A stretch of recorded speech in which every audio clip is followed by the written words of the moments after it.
तो स्टार्ट करते हैं लेक्चर। इसमें जो हम पढ़ चुके हैं लगभग ऑलमोस्ट जीसी इंस्ट्रूमेंट के सभी पोर्शन कंप्लीट हो गए हैं। तो अभी जो लास्ट पार्ट आता है जो हमको पढ़ना है वो जो बहुत ही इम्पोर्टेंट पार्ट है, और इस पार्ट्स में से हमेशा बिग क्वेश्चंस पूछे जाते हैं, बड़े क्वेश्चंस पूछे जाते हैं 5 मार्क्स के या 10 मार्क्स के। तो वो पार्ट है आपका डिटेक्टर्स। ठीक है, detectors which detects qualitatively and quantitatively our sample components. Sample में जो भी कंपोनेंट्स हैं, जो भी ऑर्गेनिक कंपाउंड्स हैं या दूसरे जो भी कंपाउंड्स हैं, उनको जो डिटेक्ट करता है वो क्या है, डिटेक्टर। तो इसकी एक सिंपल प्रॉपर्टीज़ की डिटेक्टर में क्या क्या प्रॉपर्टीज़ होनी चाहिए वो देख लेंगे। और एक पहला डिटेक्टर है वो आज पढ़ लेते हैं, thermal conductivity detector. So detectors are the eyes of gas chromatography instrument. ठीक है, ये क्या है, गैस क्रोमेटोग्राफी इंस्ट्रूमेंट की आईज है, मतलब ये एक्चुअल में देखते हैं कि सैंपल क्या है, what is the sample and the amount of sample components. तो ये एक्चुअल में these are the eyes of these GC instruments. अब क्या होगा कि these sample components eluted from column and goes just inside the detector। यानी column से जो सैंपल इल्यूट होते हैं वो जस्ट इल्यूट होने के बाद में डिटेक्टर में एंटर करेंगे। ठीक है, now this detector will detect these signals, these components qualitatively and quantitatively and gives an output in the form of electrical signal। ठीक है ना, क्योंकि जो हमारा डाटा मैनेजमेंट सिस्टम है, प्रोसेसिंग सिस्टम है, या कह सकते हैं कंप्यूटर है, वो तो क्या समझता है, ओनली इलेक्ट्रिकल सिग्नल। ठीक है ना, तो इलेक्ट्रिकल सिग्नल फॉर्म में उसको कन्वर्ट कर देगा डिटेक्टर। ठीक है, जो भी सिग्नल्स आएंगे उनको इलेक्ट्रिकल सिग्नल फॉर्म में कन्वर्ट कर देगा। वो इलेक्ट्रिकल सिग्नल्स जो हैं वो एम्पलीफाई होकर रिकॉर्ड कर लिए जाएंगे और फाइनली क्रोमेटोग्राम के रूप में हमको स्क्रीन पर दिखाई दे जाते हैं। तो ये सिंपल सा काम है। Now the detector must possess some definite properties. ठीक है, डिटेक्टर्स में कुछ स्पेसिफिक प्रॉपर्टीज होनी चाहिए, ये आपको याद रखना है एग्जैक्टली। पूछा जाता है कि what is the good properties और definitely occurring properties of detector. तो क्या होगा, detector should be rapid, it should be reproducible and it should be sensitive even for low concentration। पहला पॉइंट क्या आ रहा है, it should be rapid। rapid means fast। इसका जो वर्क करने का जो या कार्य करने का जो स्पीड है वो फास्ट होनी चाहिए, क्योंकि कॉलम के अंदर जब सैंपल सेपरेट होते हैं गैस क्रोमेटोग्राफी में तो बहुत फास्टली एक के बाद एक डिटेक्टर में पहुंचते हैं विद इन फ्यू सेकेंड्स। यानी एक सेकंड के अंदर या 1 सेकंड के भी कम हिस्से के अंदर, कम पार्ट के अंदर वो डिटेक्टर तक पहुंचते हैं। तो डिटेक्टर जो है वो एकदम इमीडिएटली उसको फास्टली उसको डिटेक्ट करना चाहिए। तो मतलब इसका जो वर्किंग फंक्शन है वो रैपिड होना चाहिए। नाउ दूसरा क्या आता है, reproducible. The detector function should be reproducible, means अगर सेम सैंपल हम एनालिसिस कर रहे हैं तो उसके लिए सेम रिजल्ट देना चाहिए या सेम टाइप के इलेक्ट्रिकल सिग्नल जनरेट करने चाहिए, तो वो रिप्रोड्यूसिबल है। Now sensitive, it should be sensitive, क्योंकि हमको पता है कि गैस क्रोमेटोग्राफी इंस्ट्रूमेंट में जो हम सैंपल अमाउंट लेते हैं वो बहुत कम होता है, माइक्रोग्राम्स में होता है, बहुत कम अमाउंट होता है। तो उसमें जो अलग अलग सैंपल कंपोनेंट्स हैं उनकी जो कंसंट्रेशन है मोबाइल फेज में उनकी कंसंट्रेशन बहुत कम होती है। तो उस लो कंसंट्रेशन को वो डिटेक्ट करना चाहिए, यानी उसके लिए वो सेंसिटिव होना चाहिए। ठीक है, और दूसरी बात क्या होती है, it's response should be linear and uniform. It's response should be linear. Linear response जो है वो क्वांटिटेटिव एनालिसिस से रिलेटेड है। क्वांटिटेटिव मीन्स क्या हुआ, सपोज कीजिए आपके सैंपल के अंदर कोई कंपोनेंट है जो 10% है। 10% के लिए सपोज कीजिए कोई पीक आती है, डिटेक्टर जब डिटेक्ट करता है तो कोई पीक आती है। अगर उस सैंपल कंपोनेंट को 10% से 20% कर दें, यानी उसको बढ़ा दें, डबल कर दें, ऑलमोस्ट 10% से 20% कर दें, मतलब डबल कर दें, तो उस केस में जो पीक है वो पीक जो है वो जस्ट डबल हो जानी चाहिए। क्या कह सकते हो, पीक की जो हाइट है या जो पीक एरिया मिल रहा है वो डबल हो जाना चाहिए। अगर वो आपने सैंपल कंपोनेंट ट्रिपल कर दिया या 4 टाइम्स कर दिया या 5 टाइम्स कर दिया, तो पीक का जो एरिया है, जो हमको पीक्स मिल रही है क्रोमेटोग्राम में, उनकी हाइट या उनका एरिया जो है वो उसी कॉरेस्पॉन्ड उसी के अकॉर्डिंग बढ़ते रहना चाहिए। तो that is called linear response. Means अगर आप एक सैंपल कंपोनेंट को 10% कंसंट्रेशन, 20%, 30%, 40%, 50% इस तरह से लेते हो तो उसमें आपको जो पॉइंट्स मिलेंगे या कह सकते हैं उसकी कंसंट्रेशन का जो ग्राफ मिलेगा वो आपको लीनियर मिलेगा। यानी 10% पे मतलब इतना सिग्नल आया, फिर 20% पे इतना, यानी एक आप कह सकते हो जैसे कैलिब्रेशन प्लॉट मिलेगा किसी एक सैंपल कंपोनेंट के लिए। तो इसका रेस्पॉन्स जो है वो लीनियर होना चाहिए किसी भी सैंपल कंपोनेंट्स के लिए। तो वो डिटेक्टर जो है वो सबसे अच्छा डिटेक्टर कहलाएगा। ठीक है, अब आपके सिलेबस में 3 डिटेक्टर हैं, thermal conductivity detector, flame ionisation detector and electron capture detector. तो ये डिटेक्टर्स हम पढ़ेंगे। यहाँ पर जो बताया है वो मैंने एक्सप्लेन कर दिया कि क्यों लीनियर होना चाहिए रेस्पॉन्स और रैपिड एक्शन क्यों होना चाहिए डिटेक्टर का। नाउ फिर अगेन हम देख लेते हैं कुछ प्रॉपर्टीज, ये और अच्छे से इसको पॉइंट वाइज डिफाइन किया है। सेंसिटिविटी होनी चाहिए, फिजिकली सुटेबल होना चाहिए, क्योंकि फिजिकल सुटेबल मीन्स कि जो इंस्ट्रूमेंट है उसके अंदर वो प्रॉपरली वर्किंग कंडीशन में वर्क प्रॉपरली करना चाहिए। और क्या होना चाहिए कि इसका कॉलम टेम्परेचर जो है या इंस्ट्रूमेंट का जो टेम्परेचर है वो 350 डिग्री तक जा सकता है, 350 डिग्री तक जा सकता है, इतना हाई। तो इतने हाई टेम्परेचर पे जो डिटेक्टर है वो वर्केबल होना चाहिए, इतने हाई टेम्परेचर पे वो वर्किंग होना चाहिए। यानी ऐसा नहीं हो कि हाई टेम्परेचर पे जाकर डैमेज हो जाए, तो वर्किंग होना चाहिए। ऑपरेशन इसका इजी होना चाहिए। ठीक है, इसके लिए कोई भी जो अनडिजायर्ड कंपाउंड्स हैं, सपोज हमारे सैंपल्स में कुछ इस तरह की इम्प्योरिटीज़ हैं, कुछ इस तरह की इम्प्योरिटी मान लो जिनको हमको डिटेक्ट नहीं करना है या उनको नहीं देखना है क्रोमेटोग्राम में, तो उनके लिए रेस्पॉन्स नहीं करना चाहिए। सिर्फ सैंपल कंपोनेंट्स जो एक्चुअल सैंपल कंपोनेंट्स हैं उसी के लिए रेस्पॉन्स दिखाना चाहिए। तो ये सब की सब इसकी प्रॉपर्टीज हैं कि लीनियर फंक्शन होना चाहिए कंसंट्रेशन के अकॉर्डिंग। ठीक है, now our first detector is thermal conductivity detector, TCD। ठीक है, थर्मल कंडक्टिविटी डिटेक्टर। इसका वर्किंग प्रिंसिपल क्या है? The thermal conductivity of different gases is different. ठीक है, जब मैंने कैरियर गैस वाला पोर्शन पढ़ाया था, कैरियर गैस, तो उसमें मैंने शायद थर्मल कंडक्टिविटी की बात की थी कि हाइड्रोजन गैस या हीलियम गैस उनकी थर्मल कंडक्टिविटी ज़्यादा होती है, और जो दूसरी गैसेस होती हैं जैसे नाइट्रोजन हो गई या कोई एयर हो गई, उनकी थर्मल कंडक्टिविटी कम होती है। तो वहाँ पे मैंने थर्मल कंडक्टिविटी का कंसेप्ट बताया था गैसेस का। तो ये इसी प्रिंसिपल पे काम करता है। थर्मल कंडक्टिविटी डिटेक्टर का प्रिंसिपल क्या है मेन, कि जो अलग अलग गैसेस हैं मोबाइल फेज में, क्योंकि मोबाइल फेज को डिटेक्ट करना है, वो जो मोबाइल फेज में सैंपल है उसमें जो गैसेस हैं, चाहे वो गैस मोबाइल फेज की गैस हो या कैरियर गैस से रिलेटेड गैस हो या फिर सैंपल की गैस हो, सैंपल भी गैस फॉर्म में ही होता है, उनकी जो भी गैसेस होती हैं किसी भी सैंपल कंपोनेंट की या कैरियर गैस की, उनकी थर्मल कंडक्टिविटी डिफरेंट होती है, अलग अलग होती है। तो अलग अलग थर्मल कंडक्टिविटी के बेस पर ये जो थर्मल कंडक्टिविटी डिटेक्टर है उसको डिटेक्ट करता है। ठीक है, तो ये एक सिंपल सा इसका कंसेप्ट है।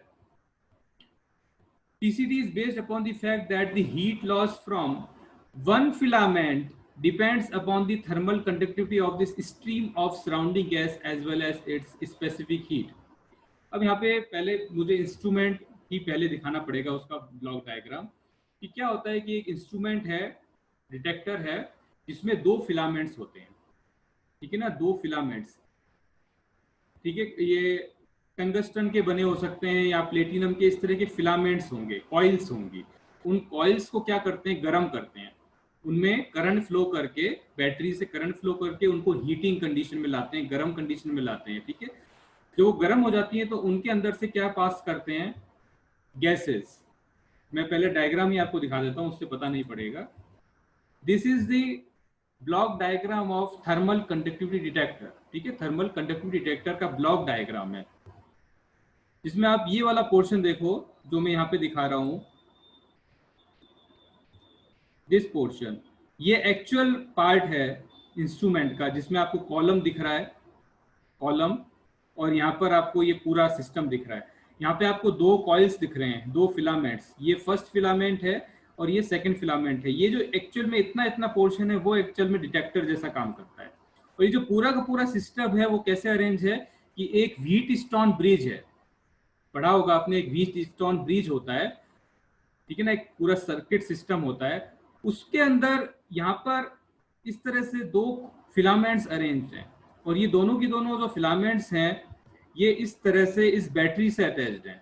जो बैटरी पावर सोर्स से अटैच्ड है, जब पावर सोर्स को चालू करते हैं तो ये जो फिलामेंट्स हैं वो यहाँ पर क्या होते हैं, हीट हो जाते हैं, गर्म हो जाते हैं, ठीक है। अब इसमें जो पहला फिलामेंट है इसको मैं नाम दे रहा हूँ कैरियर गैस फिलामेंट। ये जो पहला फिलामेंट आपको दिख रहा है जहां पर ये इन लिखा हुआ है, इन मतलब यहाँ पर कैरियर गैस जो है उसका फ्लो आ रहा है कैरियर गैस टैंक से, कैरियर गैस टैंक से यहाँ पर उस रेगुलेटर से होते हुए कैरियर गैस का फ्लो आ रहा है, that is called inlet of carrier gas. तो यहाँ पे जो पहला फिलामेंट है या पहला कॉइल है जो टंगस्टन या प्लेटिनम इस तरह का कोई मेटल्स का बना हो सकता है, उसको कि मैं कह रहा हूँ कैरियर गैस फिलामेंट। फिर देखिए जब ये आगे आएगा तो यहाँ पर हम क्या इंजेक्ट करते हैं, सैंपल इंजेक्शन पोर्ट होता है। जैसे सैंपल इंजेक्ट करते हैं वो यहाँ पर वेपर कंडीशन में आ जाता है, और वेपर कंडीशन में आकर कैरियर गैस के साथ में मिक्स हो जाता है, कॉलम के अंदर ट्रेवल करता है, कॉलम के अंदर ट्रेवल करके सेपरेट हो जाता है, और एक एक कंपोनेंट्स यहाँ से बाहर निकलते हैं। जो ये आउट लिखा है यहाँ से क्या निकल रहे हैं, सभी कंपोनेंट्स एक एक करके बाहर निकल रहे हैं दूसरी कॉइल के अंदर होते हुए। पहली कॉइल के अंदर से आ रहे हैं यहाँ, और फिर दूसरी कॉइल में से ओनली सैंपल मॉलिक्यूल्स और मोबाइल फेज का मिक्सचर जा रहा है। तो पहली कॉइल में से क्या जा रहा है, only mobile phase which is carrier gas, और दूसरी कॉइल में से क्या पास आउट हो रहा है, carrier gas plus sample component, दोनों की दोनों।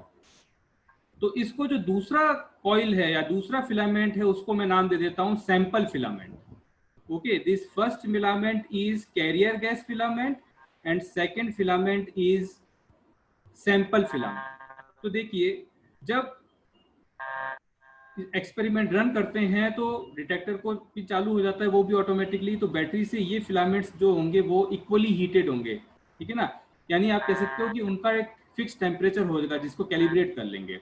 तो जब एक्सपेरिमेंट हम स्टार्ट करते हैं तब ओनली क्या करते हैं, कैरियर गैस का फ्लो करवाते हैं। पता है मैंने एक्सप्लेन किया था पहले भी, जब कंडीशनिंग ऑफ कॉलम में ध्यान होगा आपको, कंडीशनिंग ऑफ कॉलम में क्या करते हैं, ओनली कैरियर गैस का फ्लो करवाते हैं, और जब कॉलम एकदम रेडी हो जाता है उसके बाद सैंपल को इंजेक्ट करते हैं।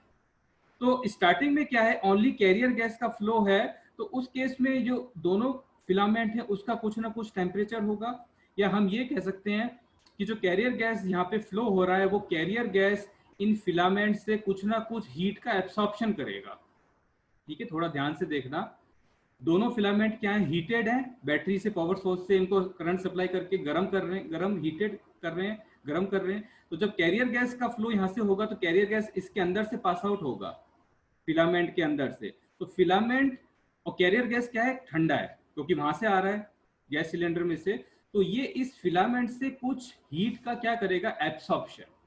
तो फिलामेंट का टेम्परेचर क्या हो जाएगा, डाउन, कुछ कम हो जाएगा। इसी तरह से जब कैरियर गैस इस फिलामेंट्स में से गुजरेगा तो यहाँ पर भी कुछ ना कुछ टेम्परेचर डाउन होगा, ठीक है। तो स्टार्टिंग में ये जो डाउन हो रहा है टेम्परेचर, उन दोनों को एक कैलिब्रेट करके एक ब्लैंक एक नॉर्मलाइज कर देते हैं कि this is the temperature lowering due to only carrier gas के थ्रू। उसके बाद क्या होगा, जब यहाँ पर सैंपल को इंजेक्ट करते हैं यहाँ पर, तो सैंपल यहाँ पर सेपरेट होगा। तो जब पहला सैंपल कंपोनेंट यहाँ पे पहुंचेगा तब यहाँ पर क्या होगा, कैरियर गैस प्लस सैंपल, और यहाँ पर क्या फ्लो हो रहा है, ओनली कैरियर गैस।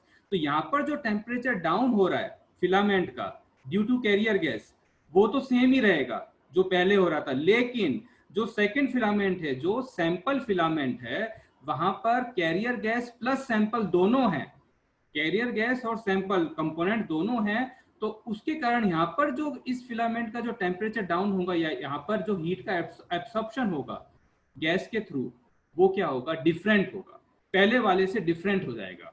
और मैं बता देता हूँ कि जनरली जो कैरियर गैस होती हैं, जनरली जैसे इस तरह के इंस्ट्रूमेंट जहाँ पे ये इंस्ट्रूमेंट यूज होता है डिटेक्टर, वहाँ पे जनरली हाइड्रोजन या हीलियम इस तरह की कैरियर गैस यूज होती हैं।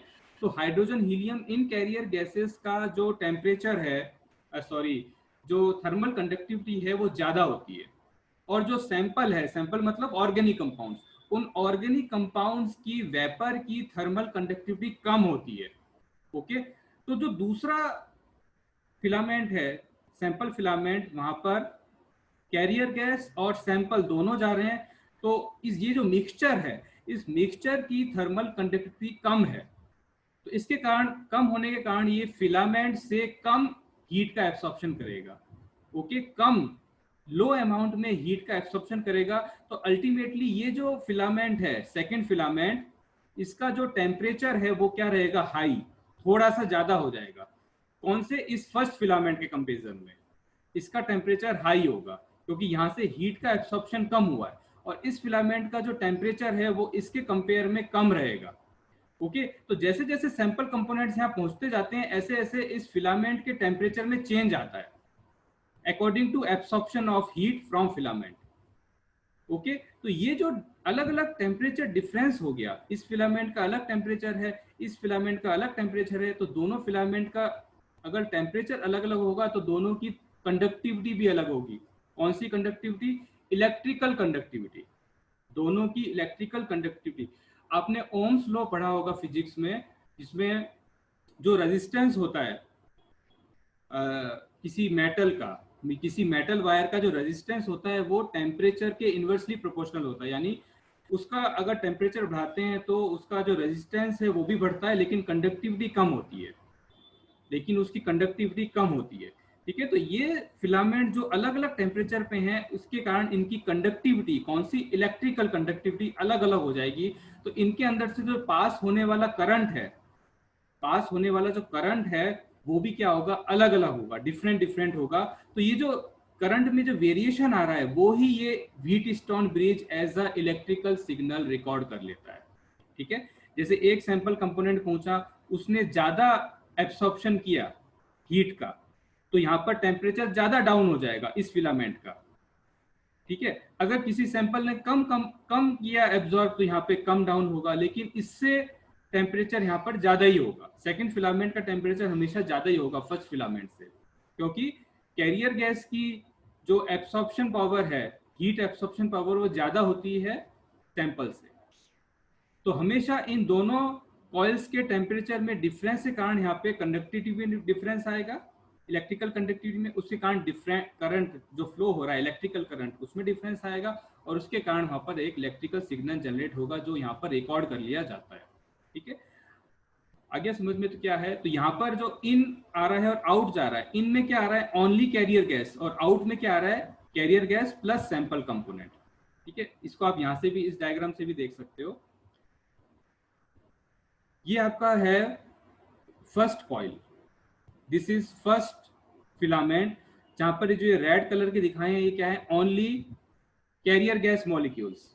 तो कैरियर गैस मॉलिक्यूल्स की थर्मल कंडक्टिविटी ज्यादा होती है, तो ये ज्यादा हीट का एब्सॉर्प्शन करेंगे और इस फिलामेंट का टेम्परेचर ज्यादा डाउन हो जाएगा। लेकिन दूसरे फिलामेंट में कैरियर गैस प्लस सैंपल दोनों हैं, ये लाल कलर के कैरियर गैस और ब्लू कलर के जो ये हैं, ब्लू कलर वाले ये क्या है, सैंपल, तो दोनों का मिक्सचर है। तो यहाँ पर इस मिक्सचर की थर्मल कंडक्टिविटी कम है, तो ये इस कॉइल से कम टेम्परेचर एब्जॉर्ब करेगा, तो इस कॉइल का जो टेम्परेचर है वो हाई होगा और इस कॉइल का टेम्परेचर कम होगा। तो इस टेम्परेचर डिफरेंस के कारण दोनों की इलेक्ट्रिकल कंडक्टिविटी अलग अलग होगी, दोनों में फ्लो होने वाले करंट की वैल्यू अलग अलग होगी, और इसके कारण दोनों में जो करंट का जो डिफरेंस आएगा वो ही वहां पर जो डिफरेंस है करंट का वो यहाँ रिकॉर्ड कर लिया जाएगा। अब देखिए, अगर सैंपल की क्वांटिटी बहुत ज्यादा है या किसी सैंपल कंपोनेंट की क्वांटिटी ज्यादा है, तो यहाँ पर क्या होगा, ये जो ब्लू कलर के कंपोनेंट हैं उनकी संख्या बहुत बढ़ जाएगी और कैरियर गैस उसके कंपेरिजन में कुछ कम हो जाएगा, तो हीट का एब्सॉर्प्शन जो है वो बहुत कम होगा। तो इसका कारण ये वाला जो फिलामेंट है वो बहुत ज्यादा गर्म रहेगा, तो इसके कारण क्या होगा, जो सिग्नल जो होगा वो ज्यादा इंटेंस होगा, ज्यादा ब्रॉड होगा। ओके, समझ गए।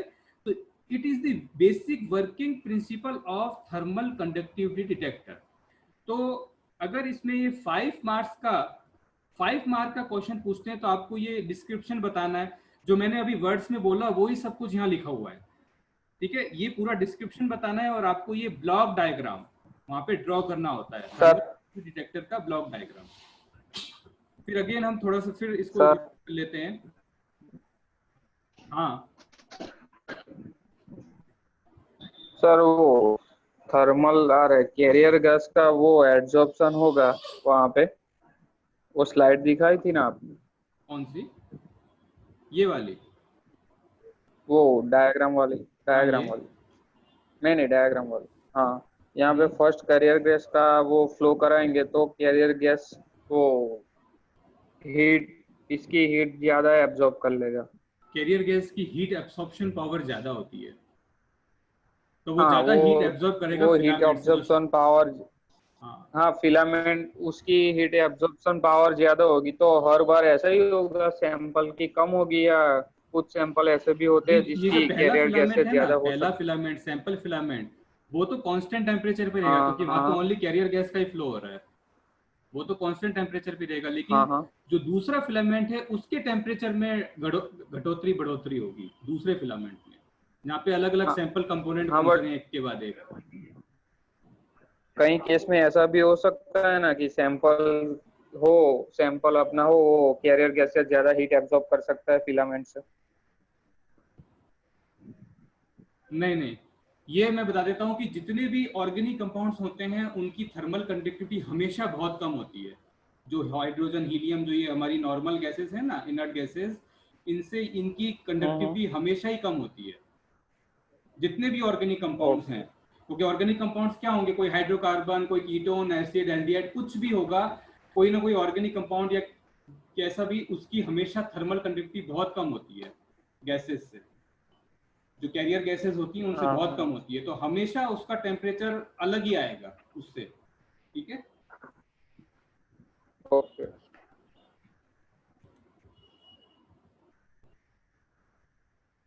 तो अब जो ये यहाँ वर्ड्स में लिखा है वो आप पढ़ोगे तो इजीली आपको समझ में आ जाएगा कि फिलामेंट से जो हीट लॉस हो रहा है, that depends on thermal conductivity of stream of gas. अब गैस है या गैस का मिक्सचर है, उसके हिसाब से हीट का एब्सॉर्प्शन होगा। ठीक है। Carrier gas flows heat losses to metal block is constant.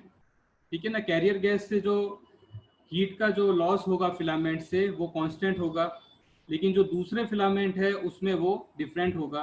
When analytic species flow filament generally thermally conductive changes and thus resistance changes which is sensed by the Wheatstone bridge। तो यहाँ पर resistance change होगा दोनों filaments का, उसके हिसाब से conductivity change होगा, उसके हिसाब से करंट फ्लो चेंज होगा, और उसको ये व्हीटस्टोन ब्रिज वहां पर सेंस कर लेगा और उसको एज अ इलेक्ट्रिकल सिग्नल आगे कम्युनिकेट कर देगा। तो ये सिंपल सा इसका कंसेप्ट है, ये आप पूरा पढ़ेंगे तो मैं इसका ये भी डिटेल में उसको कम्युनिकेट कर दूंगा इसमें व्हाट्सएप ग्रुप में। तो दीज आर, मैंने जो बताया वो पूरा का पूरा ही है। अब एक इसमें एक नई चीज आती है, this is the non destructive detector. This detector is a non destructive. Non destructive means है कि यहाँ पर सैंपल कंपोनेंट्स डिस्ट्रॉय नहीं होते, sample components as it is रहते हैं। इनमें तो कैरियर गैस जा रहा है, लेकिन आउट में क्या निकल रहा है, सैंपल कंपोनेंट्स, तो वहां सैंपल कंपोनेंट का जो कंपोजिशन है वो चेंज नहीं होता, तो इसलिए इसको नॉन डिस्ट्रक्टिव कहते हैं। बाकी आप दूसरे बहुत से डिटेक्टर देखोगे तो ज्यादातर में सैंपल कंपोनेंट्स जो है वो लॉस हो जाते हैं, यानी डिग्रेड हो जाते हैं, कैसे डिकम्पोज हो जाते हैं, नष्ट हो जाते हैं। तो ये एक ऐसी टेक्निक है जिसमें सैंपल कंपोनेंट्स जो हैं वो डिग्रेड या नष्ट नहीं होते, सो it is called non destructive. Now फिर आप इसके एडवांटेज और डिसएडवांटेज देख लो। सिंपल टेक्निक है, इनएक्सपेंसिव है, सबसे सस्ता डिटेक्टर होता है ये। ठीक है ना, वेरी चीप डिटेक्टर, बहुत सस्ते में इसको बना लेते हैं, और ड्यूरेबल है, लॉन्ग टाइम चलता है, सही रिजल्ट देता है। ये आप एडवांटेज इसके बता सकते हो अगर पूछते हैं 2 मार्क्स में। नॉन सेलेक्टिव है, यानी यूनिवर्सल डिटेक्टर है, यानी जितने भी ऑर्गेनिक कंपाउंड मिक्सचर है सबके लिए यूज हो सकता है, कैसे भी किसी भी टाइप का कंपाउंड का मिक्सचर हो, सैंपल हो, सबके लिए ये यूज हो जाता है, इसलिए नॉन सेलेक्टिव है। नॉन सेलेक्टिव, सिलेक्टिव कैसा होता है, जैसे कीटोन के लिए तो काम किया लेकिन एल्डिहाइड के लिए नहीं किया, लेकिन जो ऐसा डिटेक्टर हो जो सभी टाइप के ऑर्गेनिक कंपाउंड्स के लिए काम कर जाए, that is called non selective, तो सभी के लिए अप्लाई हो जाता है। ठीक है। लेकिन इसका डिसएडवांटेज आते हैं, डिसएडवांटेज ज़्यादा तो नहीं है इसके, लो सेंसिटिविटी है। लो सेंसिटिविटी तब होगा कि सपोज करो कि कोई सैंपल कंपोनेंट की कंसंट्रेशन बहुत कम है, किसी सैंपल में उसकी कंसंट्रेशन बहुत कम है और वो बहुत तेजी से स्पीड के साथ में उसमें से पास आउट हो जाता है डिटेक्टर में से, तो हो सकता है कि वो डिटेक्टर उसको एफिशिएंटली उसको डिटेक्ट नहीं कर पाए, ऐसी पॉसिबिलिटी हो सकती है। नाउ जो हम ये इंस्ट्रूमेंटेशन किया है जिसमें व्हीटस्टोन ब्रिज है, ये कॉइल्स हैं, इन सब में क्या होता है, टेम्परेचर में फ्लक्चुएशन हो सकते हैं, क्योंकि हमने देखा कि जो डिटेक्टर होता है उसको भी एक कॉलम टेम्परेचर के अकॉर्डिंग ही हाई टेम्परेचर पे फिक्स रखा जाता है, ठीक है। तो उसके अकॉर्डिंग यहाँ पर उन टेम्परेचर में जो कॉलम टेम्परेचर है उसके अंदर फ्लक्चुएशंस हो सकते हैं कुछ ना कुछ एक्सपेरिमेंट के दौरान, या फिर जो फ्लो रेट है कैरियर गैस का जो रेगुलेटर में से होके आ रहा है, उस कैरियर गैस का फ्लो जो है वो थोड़ा बहुत कम ज्यादा हो सकता है एक्सपेरिमेंट में। तो अगर इन फ्लो में और टेम्परेचर में फ्लक्चुएशन होता है, कुछ थोड़ा सा भी माइन्यूट फ्लक्चुएशन भी होता है एक्सपेरिमेंट के दौरान, तो इसके कारण जो डिटेक्टर में जो सिग्नल है उसमें चेंज हो जाएगा, थोड़ा सा माइन्यूट चेंज हो जाएगा, तो रिजल्ट उतने प्रॉपर नहीं मिलते। तो ये एक थोड़ा सा बस डिसएडवांटेज है, बाकी ये बहुत ही बेस्ट डिटेक्टर है क्रोमेटोग्राफी इंस्ट्रूमेंट में, जीसी इंस्ट्रूमेंट में। फिर हमारे नेक्स्ट डिटेक्टर हम मैं आ जाता हूँ, दूसरे जो आपके रिमेनिंग डिटेक्टर्स हैं that are flame ionisation detector and electron capture detector, ठीक है, flame ionisation and electron capture. तो ये जितने भी डिटेक्टर आ रहे हैं वो सभी डिटेक्टर के नाम इस तरह से रखे गए हैं कि उस नाम में ही उनका प्रिंसिपल या उनका जो वर्किंग जो फंक्शन है वो उसमें इंक्लूड है। फ्लेम आयोनाइजेशन यानी फ्लेम मतलब यहाँ पर कुछ ना कुछ ऐसे ज्वाला होगा, आग होगा डिटेक्टर के अंदर, उसके अंदर सैंपल कंपोनेंट्स क्या हो जाएंगे, आयोनाइज हो जाएंगे। जो भी सैंपल कंपोनेंट उसमें पहुंच रहे हैं उनका क्या हो जाएगा, आयोनाइजेशन, और जो आयोनाइज्ड सैंपल कंपोनेंट्स हैं उसको वहां पर डिटेक्ट कर लिया जाएगा। So it is called flame ionisation detector. Most of the organic compounds are pyrolyzed when introduced in hydrogen and oxygen flame and produce ions। तो यहाँ पे एक नई टर्म आती है that is pyrolysis। देखिए आप दो प्रोसेस पढ़ते हो केमिस्ट्री में, एक तो होता है कंबस्शन जिसको हिंदी में तो दहन बोलते हैं। कंबस्शन यानी किसी चीज का जलना, बर्न होना, ठीक है ना। तो बर्न होने पर वहां फ्लेम बनती है और हीट प्रोड्यूस होती है और वाटर और कार्बन डाइऑक्साइड जनरेट होते हैं, दैट इज कॉल्ड कंबस्शन। और एक होता है पायरोलिसिस। तो पायरोलिसिस और कंबस्शन को एकदम हम अलग नहीं कर सकते, दोनों की दोनों एक ही साथ एक ही प्रोसेस में इन्वॉल्व होते हैं। कि देखिए जब भी किसी ऑर्गेनिक कंपाउंड को बर्न किया जाता है या उसका कंबस्शन किया जाता है तो सबसे पहले उसका पायरोलिसिस होता है, मींस फ्रेगमेंटेशन। यानी कि वो जो ऑर्गेनिक कंपाउंड है सैंपल के अंदर उसका ब्रेकिंग होती है, यानी वो 2 पार्ट्स में या 3 पार्ट्स में या उससे ज्यादा पार्ट्स में ब्रेक हो जाता है पहले। और ब्रेक होने के बाद में जो फ्रेगमेंट्स बनते हैं वो फ्रेगमेंट्स या तो कैटायंस हो सकते हैं या एनायंस हो सकते हैं या फिर न्यूट्रल पार्ट्स हो सकते हैं, न्यूट्रल पार्ट्स भी हो सकते हैं, ठीक है। तो पहले क्या इनिशियली फ्रेगमेंटेशन होता है और फ्रेगमेंटेशन के बाद में वो जो छोटे छोटे पार्ट्स बने हैं वो पार्ट्स बाद में फर्दर कंप्लीट कंबशन होके फाइनली क्या बना देते हैं, कार्बन डाइऑक्साइड और वाटर। तो और ये जो पायरोलिसिस का प्रोसेस है बहुत ही कम टाइम के लिए जनरेट होता है, यानी इनिशियली पायरोलिसिस हुआ और उसके बाद में फिर कंबशन हो गया। मतलब इसमें टाइम जो है वो 1 सेकंड तो बहुत ज्यादा टाइम है, 1 सेकंड से भी कम फ्रेगमेंट कम टाइम के अंदर ये काम हो जाता है। तो first pyrolysis takes place, that pyrolysis we can say it is a type of partial combustion, यानी कंप्लीट कंबशन नहीं हुआ, पार्शियल कंबशन हुआ जिसमें जस्ट उसके फ्रेगमेंट्स बने और उन फ्रेगमेंट्स के अंदर कैटायंस, एनायंस और न्यूट्रल पार्ट्स फॉर्मेशन हो सकते हैं। तो अब क्या होगा जब पायरोलिसिस होता है किसी भी कंपाउंड का, ऑर्गेनिक कंपाउंड का, तो कैटायंस और एनायंस बनेंगे। कैटायंस कहाँ पे जाएंगे, कैथोड की तरफ, और एनायंस कहाँ जाएंगे, एनोड की तरफ। इसका मतलब क्या हुआ कि फ्लेम आयोनाइजेशन डिटेक्टर में कैथोड और एनोड यानी 2 इलेक्ट्रोड्स को सेट किया जाता है।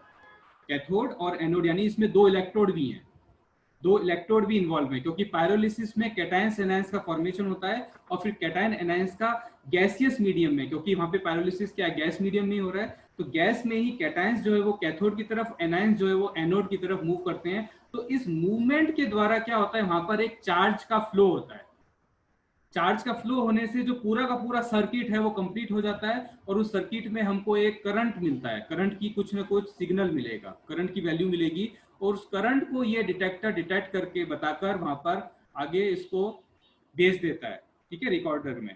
तो ये मैंने एकदम इसको एकदम शॉर्ट में बता दिया कि what is the working principle of flame ionisation detector, where we see pyrolysis of these organic compounds in presence of hydrogen and oxygen, और हाइड्रोजन और एयर, क्योंकि वहां पर फ्लेम होगा, फ्लेम यानी आग होगी, तो आग किससे जनरेट होगी, जनरली हाइड्रोजन से जनरेट होती है, हाइड्रोजन गैस यूज होती है, हाइड्रोजन गैस से फ्लेम जनरेट होगा, और दूसरी जगह से क्या होगा, एयर या फिर ऑक्सीजन को एंटर करते हैं, तो उनकी दोनों की प्रेजेंस में वहां पर फ्लेम जनरेट होती है, और फ्लेम के अंदर जैसे ही ऑर्गेनिक कंपाउंड पहुंचता है तो ऑर्गेनिक कंपाउंड वहां पर क्या हो जाता है, पायरोलिसिस, तो पायरोलिसिस होने के तुरंत बाद वो कैथोड एनोड पे चले जाते हैं, उनका कंप्लीट कंबस्शन नहीं हो पाता, अगर कंप्लीट कंबस्शन कर दिया तो फिर तो कुछ नहीं रहेगा पीछे, ठीक है।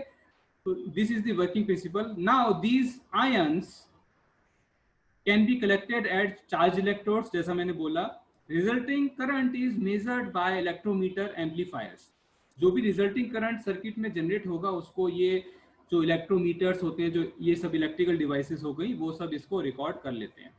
तो फिर हम वापस पढ़ लेते हैं, the flame ionisation detector work on the fact that the intermediate of combustion process, अभी जो इंटरमीडिएट बोल रहे हैं ये वही है जो अभी मैंने तीन नाम लिए, cations, anions and neutral counterparts, these are intermediates which generate during combustion process are the characteristic properties of a sample, किसी भी एक सैंपल के लिए, कंपोनेंट के लिए ये जो फ्रेगमेंटेशन होता है, ये जो पायरोलिसिस होता है वो अलग अलग टाइप का होता है, मतलब आपने कोई एल्डिहाइड सपोज करो, कोई नाइट्रो ग्रुप वाला, कोई हेलोजन वाला, अलग अलग आपने उसमें कंपोनेंट्स हैं, तो उन अलग अलग ऑर्गेनिक कंपाउंड्स का जो फ्रेगमेंटेशन है, जो पायरोलिसिस है, वो अलग अलग टाइप से होता है, सबका एक जैसा नहीं होता, अलग अलग टाइप से होता है। तो ये जो अलग अलग टाइप से हो रहा है वो यहाँ पर कैसे फाइंड आउट कर लिया जाएगा, as a qualitative analysis. Retention time भी यहाँ पे इन्वॉल्व रहेगा, कि रिटेंशन टाइम तो सबका अलग अलग होता ही है सैंपल कंपोनेंट्स का, तो ये एक तरह से क्या बताएगा, उसका क्वालिटेटिव एनालिसिस। और जो इसमें कैटायंस एनायंस जनरेट हो रहे हैं उनकी संख्या जितनी ज्यादा होगी उतना ज्यादा जो सिग्नल होगा वो क्या होगा, स्ट्रांग होगा, और पीक जो है वो ज्यादा बड़ा मिलेगा। तो वो कैटायन एनायंस जो है वो ज्यादा संख्या में कब जनरेट होंगे, जब हमारा सैंपल कंपोनेंट जो है वो ज्यादा अमाउंट में होगा। तो ये साथ में क्या बता देता है, क्वांटिटेटिव, तो क्वालिटेटिव भी पता चल जाता है और क्वांटिटेटिव भी। मेजरली बेसिस सारे के सभी डिटेक्टर दोनों टाइप की एनालिसिस करते हैं, क्वालिटेटिव भी और क्वांटिटेटिव, साइमल्टेनियसली दोनों टाइप के एनालिसिस यहाँ पर करते हैं।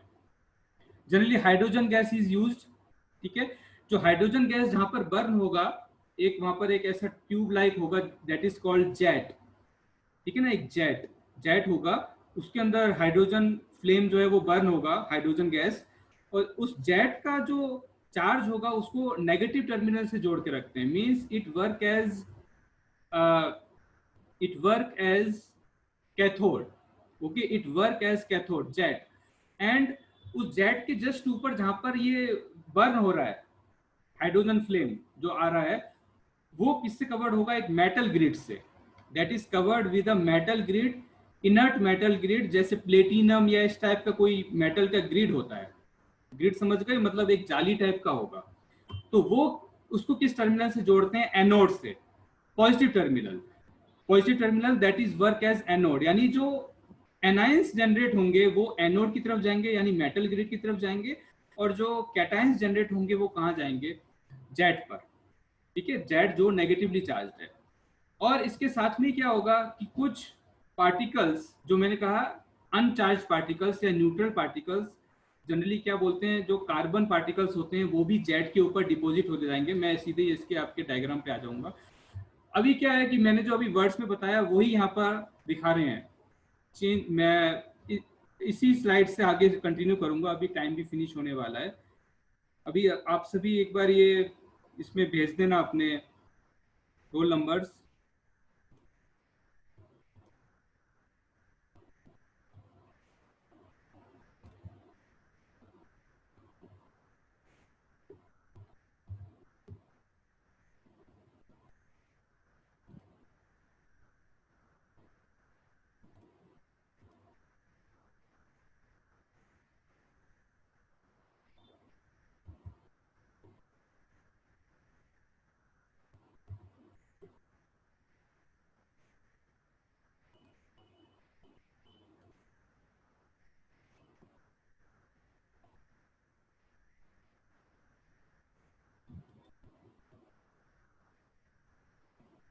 टोटल 35 स्टूडेंट्स हैं,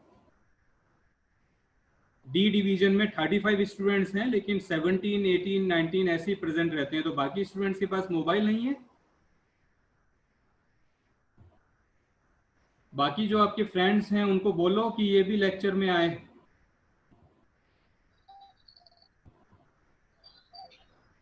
मोबाइल तो आजकल होता ही है सभी घरों में।